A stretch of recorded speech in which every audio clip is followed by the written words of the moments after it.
Good morning and welcome to KidNuz. I'm Tori. Today is Tuesday, March 5th, 2024. And we begin with a historic ruling by the U.S. Supreme Court with major implications for the upcoming presidential election. Yesterday, the 9 justices unanimously agreed that former President Trump can stay on Colorado's primary ballot, a decision that effectively ends challenges to his candidacy in several other states as well. The group behind the effort to bar him pointed to the 14th Amendment, which suggests that officers of the United States who've engaged in a rebellion against the government shouldn't be allowed to run again. But the High Court decided that only Congress can disqualify candidates for federal office. Allowing states to determine eligibility, the justices wrote, could make a mess of a federal election if candidates were on some ballots but not others.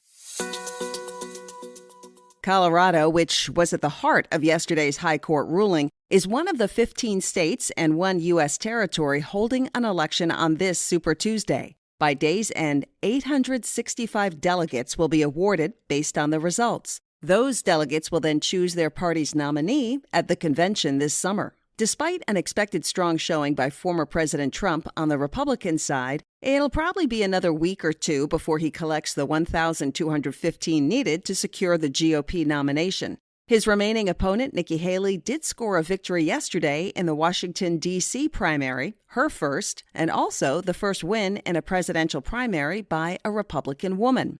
How she does today will likely determine if she stays in the race or ends her campaign. Meanwhile, for the Democrats, President Biden is expected to easily win all the states voting today.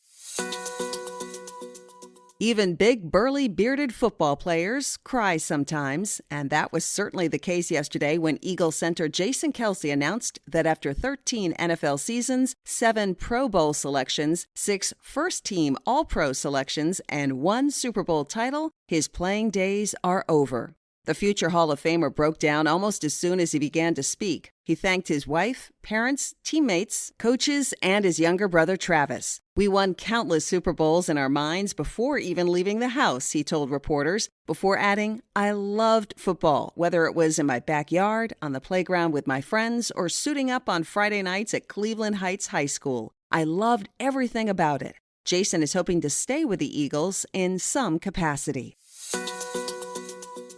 It turns out some of the firefighters battling that massive fire we've been telling you about in Texas include teenagers. 9 junior members of the Hoover Volunteer Fire Department were paired with experienced adults battling the Smokehouse Creek wildfire around their town. The teens range in age from 14 to 17 and were given various responsibilities like providing water and supplies to members in the field, to hosing down the fires and heated grass. 15-year-old Gage Hardman told ABC News he felt some fear as he came close to the smoke and fire, but once you get used to it, it wasn't scary. It was more of a, get through it, you'll be fine. As for his mom, she told the network she's immensely proud of her son's courage, stepping up when the community needed all the help it could get. Approximately 25 million years ago, an ancestor of both humans and apes had a genetic change from monkeys and lost its tail. But no one could identify the mutation responsible for that change until now. In a new study published last week in the journal Nature, researchers finally discovered the unique mutation that caused humans to evolve without a tail. It was a complex process that involved multiple shifts in our DNA, which is genetic code shaped like a twisted ladder. But experts tell Live Science the discovery could have a major impact on research in the future. And it all started when the main scientist on this study broke his tailbone, and that led him to wonder why we had a tailbone in the first place. Coming up, a pair of police horses make a break for it in Ohio. But first, today's KidNuz quiz. What was the major ruling issued by the Supreme Court yesterday? States cannot kick a presidential candidate off the ballot. Today is known as what on the election calendar? Super Tuesday. Which famous football player announced his retirement yesterday? Eagle Center, Jason Kelce. How many teenagers are helping fight the Smokehouse Creek fire in Texas as volunteer firefighters? 9.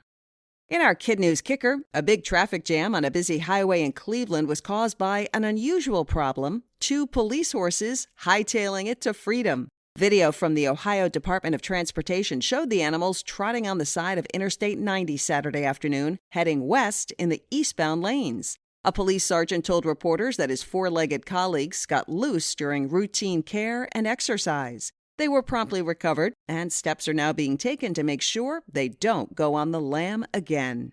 Before we go, we want to give a big KidNuz shout-out to some of our terrific teachers, Mrs. Hahn and her Gators at Abbott's Creek in Raleigh, North Carolina, Mrs. Edwards and her Red Tops at Slocum Middle School in Slocum, Alabama, and Mrs. Stoll and her Hot Dogs at Calvin Elementary in Calvin, Oklahoma. Thanks for listening. It really helps if you rate and review us wherever you get your podcasts, and we might include some of your comments in our emails and on our website. We hope you tune in for more KidNuz tomorrow morning.